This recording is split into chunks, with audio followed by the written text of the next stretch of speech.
औज़ुबिल्लाहिस्समीउल मिनश्शैतानिर्रजीम बिस्मिल्लाहिर्रहमानिर्रहीम वातसिमू बिहब्लिल्लाहि जमीअन वला तफर्रकू। मुल्क पाकिस्तान के अंदर जमात अहले हदीस के अंदर रोज़ ब रोज़ आए दिन मीडिया के ऊपर एक अजीबोगरीब चीज़ देख रहे हैं, लेकिन हक बात वो है कि हक का साथ दिया जाए और बातिल को बातिल कहा जाए, और इससे बड़ी नेकी और इससे बड़ी फजीलत कोई नहीं। लेकिन इसके साथ साथ फ़िरकावियत भी ना फैलाई जाए।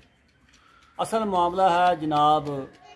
हमारे जमात के माया नाज ख़तीब, माया नाज अदीब, माया नाज शेखुल हदीस,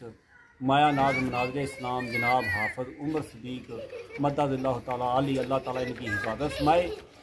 इन्होंने एक जो इल्मी कावश की है और इल्मी इस्तिताअत जो की है और सलफ़ सालिहीन का जो मनहज बयान कर रहे हैं और जो हुसैनियत बयान कर रहे हैं और यज़ीदियत का रद्द कर रहे हैं, वो काबिल तहसीन है। मैं एक अदना सा तालिब इल्म और अपने इलाके की का एक इल्मी शख्सियत अदना सा तालिब इल्म होने के नाते से मैं इनकी तईद भी करता हूँ और दूसरे दोस्तों को ये बात कहता हूँ कि आप इनकी इस तहकीक को पढ़ें, मुतालिया करें, तहकीक करें और